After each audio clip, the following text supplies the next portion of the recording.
Hi friends, నేను మీ అంజని. మరి ఈరోజు మన హర్రర్ వీడియోలోకి వెళ్ళబోయే ముందు నాదొక చిన్న request. For best realistic thrilling horror experience కోసం తప్పకుండా హెడ్సెట్ని అయితే పెట్టుకోండి. మరి ఇప్పుడు ఏమాత్రం ఆలస్యం చేయకుండా వీడియోలోకి వెళ్ళిపోదాం.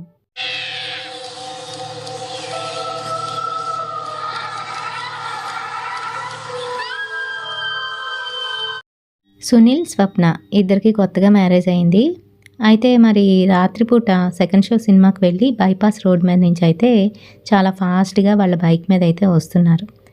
చలి వేస్తుంది సునీల్, స్లోగా వెళ్ళొచ్చు కదా, ఇక్కడ స్లోగా వెళ్తే మనకి మధ్యలో ఇంకేవైనా తగులుతాయి అంటూ ఫాస్ట్గానైతే తీసుకువెళ్తున్నాడు. ఈలోగా దూరం నుంచి ఎవరో ఒక అమ్మాయి చెయ్యి ఊపుతూ కనిపించింది. అది కూడా తెల్ల చీరలోనైతే ఉంది. అది చూడగానే సునీల్ గదుక్కుమన్నాడు. బైక్ని ఒక్కసారిగాను బ్రేక్ వేసి ఆపాడు. దాంతో నీ స్వప్న వచ్చి సునీల్ మీద పడింది.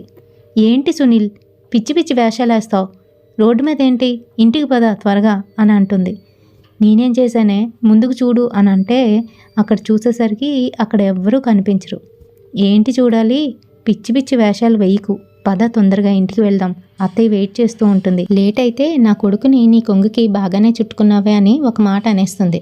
అప్పుడు తిక్క కుదురుతుంది. పద పద అంటూ ముందుకు వెళ్ళమంటుంది. ఈలోగా సునీల్ అక్కడ చూసేసరికి అక్కడ ఎవ్వరూ ఉండరు. సో ఒక్కసారిగా షాక్ అవుతాడు. ఏమైంది, అక్కడ ఒక అమ్మాయి ఉండాలే అనుకుంటూ సరే అని చెప్పి స్టార్ట్ చేస్తాడు. కొంత దూరం వెళ్తారు. కొంత దూరం వెళ్ళాక బైక్ అయితే ఆగిపోతుంది. మహానుభావ, మళ్ళీ ఇప్పుడేమైంది అని అడుగుతుంది. ఏమైందో నాకు తెలియదే, బైక్ సడన్గా ఆగిపోయింది, ఉండి చూస్తాను అంటూ దిగమంటాడు. దిగి అన్నీ చెక్ చేస్తూ ఉంటాడు. పెట్రోల్ అయితే ఫుల్గా వేయించాడు. అండ్ అలాగే కండిషన్లోనైతే ఉంది బండి, కానీ స్టార్ట్ అవ్వట్లేదు. ఎందుకు స్టార్ట్ అవ్వట్లేదబ్బా అంటూ కిక్ అయితే కొడుతూ ఉంటాడు. ఈలోగా శ్వేతకి బాగా చలనిపించి సునీల్ దగ్గరికి వచ్చి నించుంటుంది. ఉండు అయిపోతుంది అని చెప్తూ కంగారు పడుతూనే గట్టిగా కిక్ రాడ్ని కొడుతూ స్టార్ట్ అయితే చేస్తాడు. ఒకసారిగా ఇంజిన్ స్టార్ట్ అవుతుంది. మళ్ళీ శ్వేతను కూర్చోమని చెప్పి స్టార్ట్ చేసుకొని ఇంకా వెనక్కి తిరిగి చూడకుండా ముందుకైతే వెళ్ళిపోతూ ఉంటుంది బండి. సగం దూరం వెళ్ళిన తర్వాత మళ్ళీ వీళ్ళు ఎక్కడైతే ఆగిపోయారో అదే ప్లేస్లో లాగా అనిపిస్తుంది వీళ్ళకి. ఆ ప్లేస్లోకి వచ్చిన తర్వాత మళ్ళీ బైక్ ఆగిపోతుంది. మళ్ళీ స్వప్న అని అంటుంటాడు. స్వప్న అయితే తన మీద జారబడి పడుకొని ఉంటుందన్నమాట. ఏంట్రా మళ్ళీ ఇప్పుడు, నిద్ర వస్తుంది, నన్ను చెడగొట్టకు అంటుంది. లెగవే నువ్వు, మనం ఎక్కడున్నామో చూసావా అని అంటే చూసుకునేసరికి ఆశ్చర్యం. తను కూడా షాక్లో ఉంటుంది. ఇదేంట్రా, ఇప్పుడు కదా మనం ఇక్కడి నుంచి స్టార్ట్ అయ్యాము, కొంత దూరం కూడా వెళ్ళాము, మళ్ళీ ఇక్కడికి ఎలా వచ్చాం, కొంపతీసి నువ్వు యూటర్న్ తీసుకున్నావా ఏంటి అని అడుగుతుంది. ఆపవే నీ జోకులు నువ్వును, నాకేంటో అర్థం కావట్లేదు, తొందరగా ఇక్కడి నుంచి వెళ్ళిపోవాలి అంటూ స్టార్ట్ అయితే చేస్తూ ఉంటాడు బండిని. అది స్టార్ట్ అవ్వకుంటూ ఉంటుంది. అయినా కూడా తన బలం అంతా ఉపయోగించి మళ్ళీ స్టార్ట్ చేస్తాడు. సో స్టార్ట్ అవుతుంది, కానీ తన వెనకాతలో ఉన్న స్వప్న బరువుగా అయిపోతుంది. చాలా బరువుగా అనిపిస్తూ ఉంటుంది. స్వప్న, ఏంటో ఇంత బరువుగా ఉన్నావు, నా మీద జారబడకు, నేను డ్రైవ్ చేయలేకపోతున్నాను అని చెప్తూ ఉంటాడు. కానీ ఏంటంటే తను ఒక్క మాట కూడా మాట్లాడకుండా అలానే ఉంటుంది. అండ్ సునీల్ని గట్టిగా పట్టుకుంటుంది. సో తనకి ఏం అర్థం కాదు. ఇంకా కొంచెం దూరం అయితే వెళ్తారు. అక్కడికి వెళ్ళేసరికి వెనకాతల నుంచి ఎవరో అంటే సునీల్ని పిలుస్తున్నట్టుగా అనిపిస్తుంది అనమాట. ఎవరబ్బా అని సైడ్ మిర్రర్లో నుంచి చూసేసరికి స్వప్న అయితే పరిగెడుతూ ఉంటుంది ఏడ్చుకుంటూ. నన్ను ఇక్కడ ఒక్కదాన్నే వదిలేసి ఎక్కడికి వెళ్ళిపోతున్నావురా అంటూ ఏడుస్తుంది. అండ్ అలాగే తన చెప్పులు తీసి ఇసిరేస్తూ ఉంటుందన్నమాట. వెంటనే బైక్ అయితే బ్రేక్ వేసి ఆపుతాడు. వెనకాతలు చూసేసరికి ఎవరూ లేరు. షాక్ తింటాడు. అండ్ అలాగే మళ్ళీ రిటర్న్ అయితే వస్తాడు. వచ్చి, నువ్వు ఇప్పుడే కదా ఎక్కావు, ఎప్పుడు దిగిపోయావు ఏంటి అని అంటే ఒక్కటి కొడుతుంది. కొట్టి, ఏమైనా పిచ్చా నీకు, నన్ను దిగమని చెప్పావు, దిగాను, నువ్వు అక్కడ రిపేర్ చేసిన తర్వాత నేను ఎక్కానో లేదో చూడకుండా నువ్వు స్టార్ట్ చేసుకొని వెళ్ళిపోయావు అని చెప్తుంది. షాక్ అవుతాడు. నాకేం అర్థం కావట్లేదు స్వప్న, నువ్వు అర్జెంటుగా బైక్ అయితే ఎక్కు, ఇద్దరం వెళ్ళిపోదాం ఇంటికి అని చెప్పి దేవుని తలుచుకుంటూ ఇద్దరు కూడాను ఇంటికైతే వెళ్ళిపోతూ ఉంటారు. సో కొంత దూరం వచ్చేసరికి అంత నార్మల్ అవుతుంది. అండ్ అలాగే అక్కడ ఏరియాలోని లైట్స్ అవి ఉంటాయి అండ్ షాప్స్ అవి ఉంటాయి అన్నమాట, కొంచెం కొంచెంగా అక్కడక్కడ. సో వీళ్ళు కొంత ఊపిరి తీసుకుంటారు అండ్ ఇంటికైతే త్వరగా వచ్చేస్తారు. ఇంటికి వచ్చి కాలింగ్ బెల్ కొడతారు. అయితే స్వప్న వాళ్ళ అత్త వీళ్ళ గురించి వెయిట్ చేస్తూ ఫ్రంట్ రూమ్‌లోనే టీవీ చూస్తూ అక్కడే పడుకొని పోతుంది సోఫాలోనే. సో, కాలింగ్ బెల్ కొట్టగానే ఉలిక్కిపడి లెగుస్తుంది. తలుపు తీస్తుంది. "ఏంట్రా ఇంత లేట్ అయింది" అని అడుగుతుంది. "ఏం లేదమ్మా, ఏం లేదు" అని చెప్పేసి క్యాజువల్‌గా లోపలికైతే వెళ్ళిపోతాడు. కానీ స్వప్న మొహం చూసేసరికి వాళ్ళ అత్తకి ఏదో డౌట్ వస్తుంది. అయితే స్వప్న "ఏమైందమ్మా" అని అడుగుతుంది. "ఏం లేదు అత్తయ్య, వచ్చే దారిలోని పెద్ద రభస అయింది. రేపు మార్నింగ్ చెప్తాను, నాకు నిద్ర వస్తుంది" అని అంటుంది. "సరే సరే, ఇద్దరు కాళ్ళు చేతులు కడుక్కొని వెళ్ళి పడుకోండి, అంతేగాని అలాగే బెడ్ ఎక్కికండి" అని చెప్తుంది. సరేనంటూ స్వప్న అయితే కాళ్ళు చేతులు కడుక్కుంటుంది. ఈలోగా సునీల్ చాలా టైర్డ్ అయిపోతాడు. అండ్ అలాగే తనకి కాళ్ళు చేతులు బాగా లాగేస్తూ ఉంటాయన్నమాట. చాలా పెయిన్ కూడా ఉంటుంది. ఇంకా అందుకనే తనైతే బెడ్ మీద వాలిపోతాడు. సో, వాళ్ళ అత్తకు చెప్తే ఎక్కడ తిడుతుందో అని చెప్పి స్వప్న వెంటనే వాళ్ళ రూమ్ డోర్ అయితే వేసేస్తుంది. సునీల్ అయితే తను వేసుకున్న బట్టలు కూడా మార్చకుండా అలానే పడుకుని పోతాడు. అండ్ మధ్యరాత్రిలో లేవడానికి అయితే ట్రై చేస్తాడు బాత్రూమ్కి అని చెప్పేసి. బట్ తను లేవలేని స్థితిలోనైతే ఉంటాడు. కాళ్ళు రెండు కూడాను గట్టిగా బరువెక్కిపోయినట్టుగా అనిపిస్తూ ఉంటాయి. పక్కన శ్వేతను లేపడానికి అయితే ట్రై చేస్తూ ఉంటాడు. "శ్వేత శ్వేత" అంటూ. ఈలోగా శ్వేత అటు తిరిగి పడుకుంటుంది. తన హెయిర్ లూజ్ చేసుకొని పడుకుంటుంది అనమాట అటు తిరిగి. శ్వేతని గట్టిగానైతే లేపుతాడు. "శ్వేత లెగు" అని. ఈలోగా శ్వేత కళ్ళు ఎర్రగా అయిపోతాయి. "ఏంటి" అని గట్టిగా అరుస్తుంది.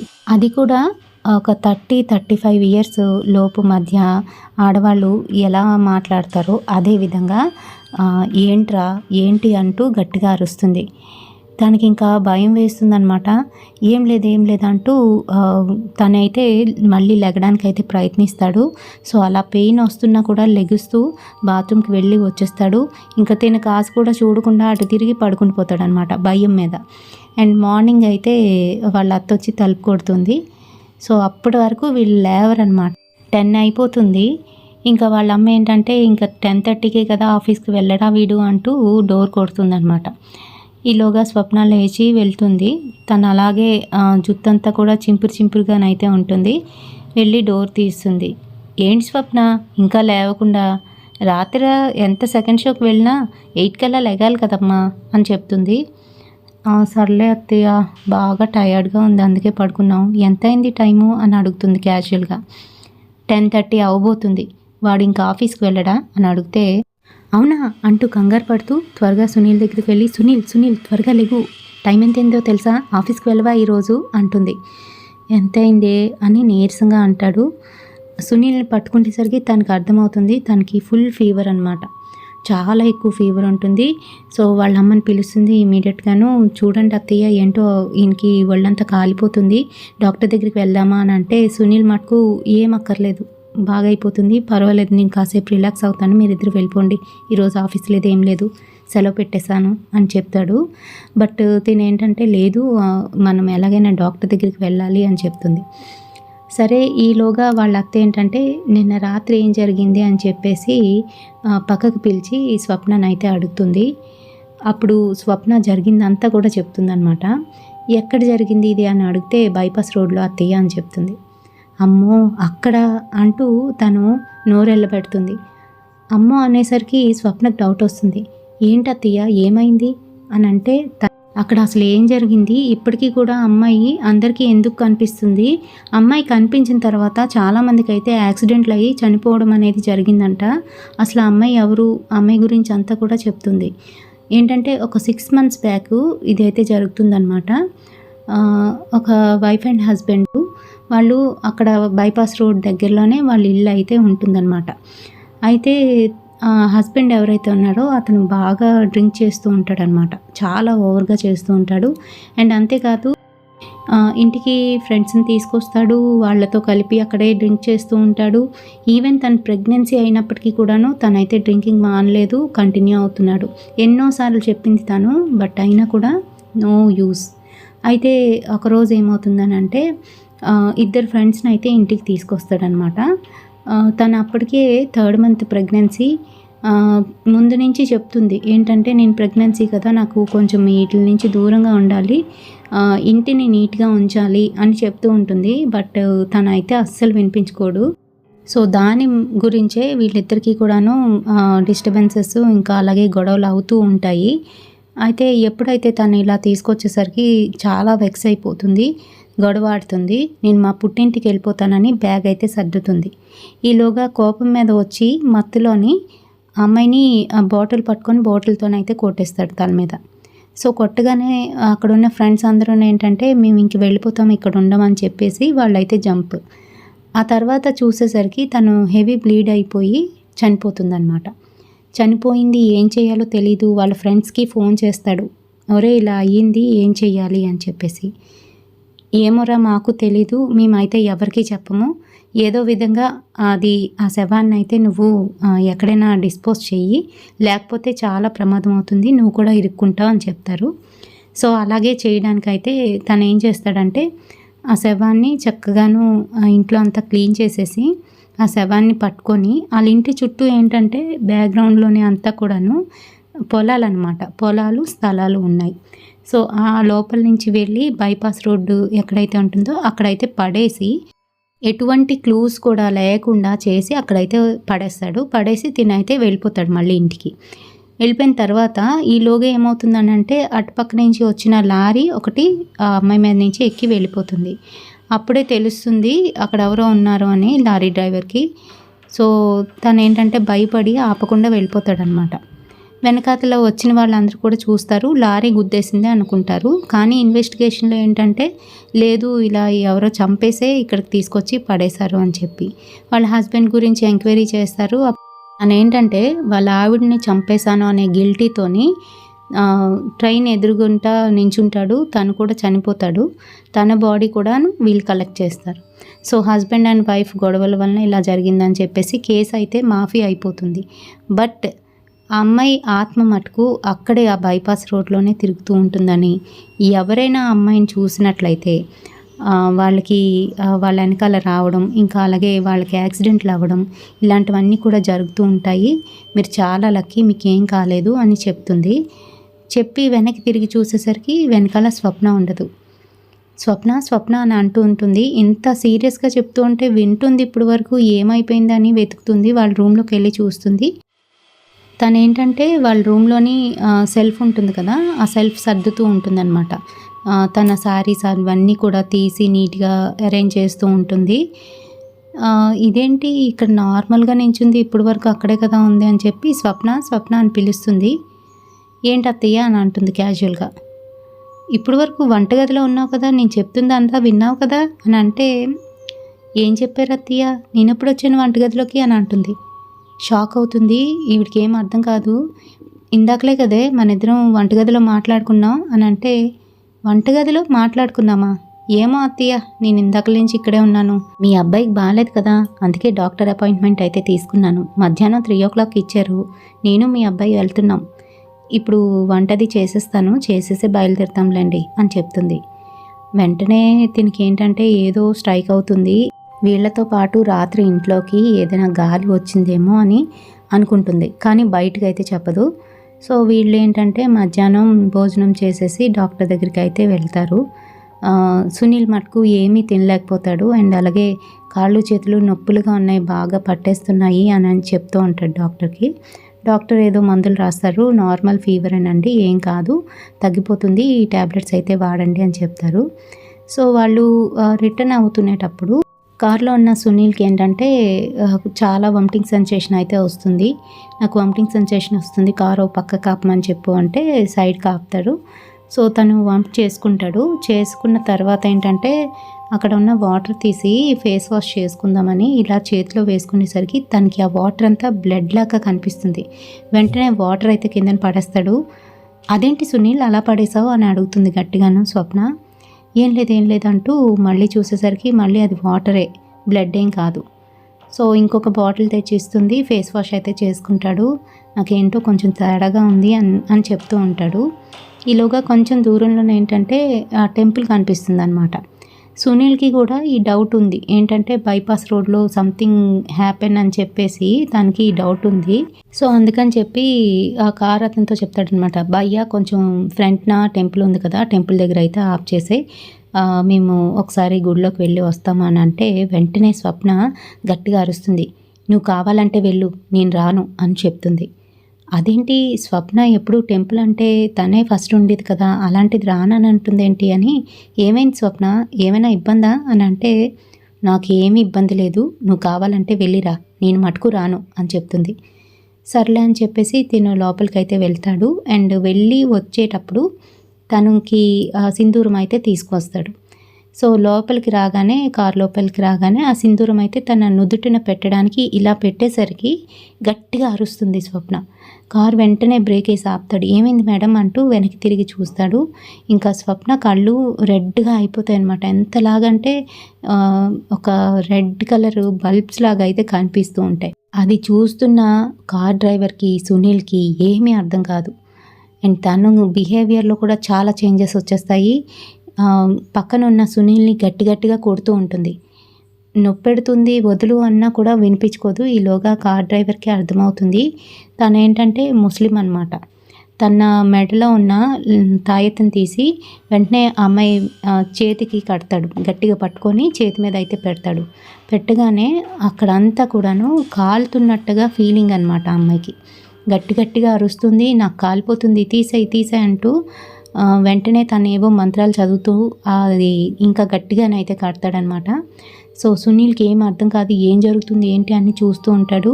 సో డ్రైవర్ ఏం చెప్తాడంటే, మీ ఆవిడికి ఏం కాదు, కంగారు పడకండి, మాకు తెలిసిన ఒక అతని దగ్గరికి అయితే తీసుకెళ్తాను, ఆ దర్గాకి వెళ్తే మనకి అన్నీ కూడాను ప్రాబ్లమ్స్ సాల్వ్ అయిపోతాయి, ఇది గాలి ప్రభావం వల్లనే ఇలా జరిగింది అని చెప్పేసి దగ్గరలో ఉన్న దర్గాకి అయితే తీసుకువెళ్తాడు. వాళ్ళకి తెలిసిన వాళ్ళ దర్గాకి తీసుకువెళ్ళిన తర్వాత తనైతే లోనకి రావడానికి ఇష్టపడదనమాట అసలు.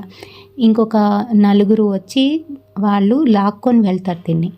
అప్పుడు సునీల్కి అర్థమైపోతుంది నైట్ టైము నిన్న వచ్చేటప్పుడు స్వప్నకి పట్టేసింది అని తెలుస్తుంది తనకి. అప్పుడు లోనికి వెళ్ళిన తర్వాత తన జుట్టు అంతా కూడాను ముందుకైతే వేసేసుకుంటుంది, ఫేస్ కనిపించకుండా కవర్ చేసుకుంటుంది. అండ్ తన కళ్ళు ఫేస్ కనిపించకుండా ఫుల్గా హెయిర్ని కవర్ చేస్తుంది. గట్టి గట్టిగా అరుస్తుంది అనమాట, మీరు నన్నేం చేయలేరు, మీరు నన్నేం చేయలేరు అంటూ అరుస్తూ ఉంటే ఈలోగా ఒక పెద్ద అతను వస్తాడు. వచ్చి గట్టిగా అమ్మాయి చేయిని పట్టుకుంటాడు. అండ్ అలాగే తలపైన విభూతిని అయితే పెడతాడు. పెట్టేసరికి తను గట్టిగా అరుస్తుంది. అరిచి, నన్ను వదిలే ప్లీజ్, నన్ను వదిలే, నన్నేం చేయకు, నేను చాలా కష్టాలు పడ్డాను, చిన్నతనంలోనే తల్లిని పోగొట్టుకున్నాను, పోనీ పెళ్ళైన తర్వాత సుఖంగా ఉందామనుకుంటే అక్కడ కూడా నాకు చుక్కెదిరే, నా భర్త నన్ను ఒక పని మనిషిలాగా చూసేవాడు, అంతేకాదు ప్రతిరోజు తిట్టడం కొట్టడం ఆయనకొక హాబీ, రోజు తాగొచ్చి నన్ను ఎన్నో రకాలుగా హింసలు పెడుతున్నా కూడా నేను నా కాపురాన్ని నెట్టుకొని వస్తూ ఉండేదాన్ని, అలాంటిది ఒకరోజు అంటూ ఆ రోజు నైట్ ఏం జరిగిందో మొత్తం చెప్తుందనమాట. యాక్చువల్గా ఆ రోజు నైటు వాళ్ళ ఫ్రెండ్స్ వస్తారు కదా, వాళ్ళ ఫ్రెండ్స్ కూడా ఫుల్గా తాగేసి ఉంటారు. అండ్ వీడు కూడా ఫుల్గా తాగేసి ఉంటాడు. ఆ మత్తులోనే ఏంటంటే తన మీద అఘాయిత్యం చేయడానికి ప్రయత్నిస్తారు. సో అది తట్టుకోలేక అమ్మాయి ఏంటంటే వాళ్ళని బెదిరిస్తుంది, సీసా పగలగొట్టి బెదిరిస్తే రివర్స్లో మరొక సీసా తీసుకొని వాళ్ళ హస్బెండే తన తల మీద అయితే కొట్టేస్తాడనమాట, కొట్టి చంపేస్తాడు. సో వాళ్ళ ఫ్రెండ్స్ సహాయం తీసుకొని ఎటువంటి క్లూస్ పోలీసులకి దొరకకుండా చేసి అమ్మాయి డెడ్ బాడీని తీసుకువెళ్ళి బైపాస్ రోడ్లోనైతే పడేస్తారు. పడేసింది కాకుండా ఏంటంటే ఎవరి మటుకు వాళ్ళు ఇంటికైతే వెళ్ళిపోతారు. బట్ 2 రోజుల తర్వాత ఏంటంటే అక్కడ ఏం జరిగింది తెలుసుకోవడానికి ఏంటంటే వీళ్ళ హస్బెండ్ అటు వెళ్తాడనమాట. వెళ్ళినప్పుడు ఏంటంటే వాళ్ళ హస్బెండ్ని పొసెస్ చేస్తుంది. అండ్ అలాగే ట్రైన్ ముందు నించునేటట్టు చేస్తుంది. తన హస్బెండ్ అయితే చనిపోతాడు. కానీ మిగతా ఇద్దరు ఎవరైతే ఉన్నారో వాళ్ళ ఫ్రెండ్స్ వాళ్ళ కోసం వెయిట్ చేస్తూ ఉంటుందన్నమాట. వాళ్ళు ఎప్పుడు వస్తారు ఆ బైపాస్ రోడ్లోని, వాళ్ళని ఏ విధంగా చంపాలి అని తను అక్కడ ప్రతీకారంతో అక్కడైతే ఉంటుంది. అయితే సునీల్ అండ్ అలాగే వాళ్ళ వైఫ్ స్వప్న ఆ రోడ్లో వెళ్ళేటప్పుడు వాళ్ళిద్దరి అన్యోన్యతని, ఇంకా అలాగే తను ఎటువంటి లైఫ్ కోరుకుంటుందో అలాగే ఉంటుంది. అయితే స్వప్నలోకి అయితే వెళ్ళిపోతుంది. బట్ ఏంటంటే తన ఉద్దేశం సునీల్ని తనతో పాటుగా తీసుకెళ్ళిపోవాలని చెప్పేసి చూస్తుందన్నమాట. అందుకే నేను వదలను, ఈ స్వప్నాన్ని వదలను, సునీల్ని కూడా వదిలేది లేదు అని చెప్తూ ఉంటుంది. గట్టిగా నవ్వుతుంది. అక్కడున్న పెద్ద ఆయన అయితే వచ్చి ఒక్క చెప్పు దెబ్బ అయితే ఇస్తాడనమాట. మర్యాదగా ఈ అమ్మాయిని వదిలిపెట్టి వెళ్ళిపో, ఏమీ తెలియని వీళ్ళని, అమాయకుల్ని హింసిస్తున్నావు నువ్వు. నీ భర్త ఇంకా వాళ్ళ ఫ్రెండ్స్ ఎవరైతే ఉన్నారో వాళ్ళ మీద ప్రతీకారం తీర్చుకో. నీకు చిన్నప్పటి నుంచి జరిగింది నువ్వు చేసుకున్న పూర్వజన్మ సుకృతం వలన వచ్చింది. అంతేగాని నీకు ఇలా జరిగిందని పక్క వాళ్ళకి కూడా అలా జరగాలని, లేదంటే పక్క వాళ్ళ లైఫ్ మీద నువ్వు ఆశపడడం అనేది కరెక్ట్ కాదు అని చెప్తాడు. చెప్పి నువ్వు ఇప్పుడు ఈ అమ్మాయి బాడీలో నుంచి వదిలి వెళ్ళకపోతే నిన్నిక్కడే నేను బంధించేస్తాను, నీకు అస్సలు విముక్తి అనేది లేకుండా చేస్తానని బెదిరిస్తాడు. అయితే ఆ బెదిరింపులకి ఏమీ భయపడకుండా ఇంకా గట్టిగా అరుస్తుంది. ఈలోగా ఆ అమ్మాయి జుత్తుని తన చేత్తోని గట్టిగా తిప్పి పట్టుకొని గోడ పక్కకి తీసుకువెళ్ళి అక్కడ ఒక మేకు ఉంటే ఆ మేకుకి అయితే చుట్టేస్తాడు. చుట్టేసింది కాకుండాను కొన్ని ప్రక్రియలు అయితే చేస్తూ ఉంటాడు. అప్పుడు తనకు అర్థమవుతుంది, నేను ఇక్కడే ఉండిపోవలసి వస్తుంది, నా ప్రతీకారం నేను తీర్చుకోలేను అని ఆలోచించి వెంటనే తనకి వేడుకుంటుందన్నమాట. నన్ను వదిలేయి, నేనేం చేయను, నేను ఈ అమ్మాయిని వదిలేస్తాను, నేను వెళ్ళిపోతాను, మళ్ళీ బైపాస్ రోడ్లోకే వెళ్ళిపోతాను అని చెప్తుంది. ఇంకెప్పుడు కూడాను అమాయకపు ప్రజలను అయితే పట్టి పీడించొద్దు, ఈసారి కనుక నా చేతికి చిక్కితే మరి వదిలేది లేదు అని చెప్తాడు. అండ్ అలాగే ఈ అమ్మాయికి చేయవలసిన పరిహారాలు అన్నీ కూడా చేస్తాడు. సునీల్కి కూడా కొన్ని పరిహారాలు చేసి ఇద్దరికి కూడా తాయితులు అయితే ఇస్తాడనమాట. సో అవి పట్టుకొని ఇద్దరునైతే ఇంటికైతే సేఫ్గా వెళ్ళిపోతారు. ఆ తర్వాత వాళ్ళ అత్తమ్మకి జరిగిందంతా కూడా చెప్తారు. వాళ్ళ అత్త చాలా భయపడుతుంది. సరే ఇంకెప్పుడు నైట్ షోలకి అయితే వెళ్ళకండి, మార్నింగ్ షో లేదా ఈవినింగ్ షోకి వెళ్ళి వచ్చేయండి, కానీ నైట్ షోలకి వెళ్ళకండి, ఇలా ఇంటి మీదకి ఏం తీసుకురాకండి అని చెప్తుంది. మరి ఈ స్టోరీ మీకు ఎలా అనిపించింది అనేది నాకు కామెంట్ సెక్షన్లో తెలియజేయండి. స్టోరీ నచ్చితే తప్పకుండా ఒక లైక్ అయితే వేయండి. రేపటి సరికొత్త వీడియోతోని మళ్ళీ మీ ముందుకు వచ్చేస్తాను. Until then bye.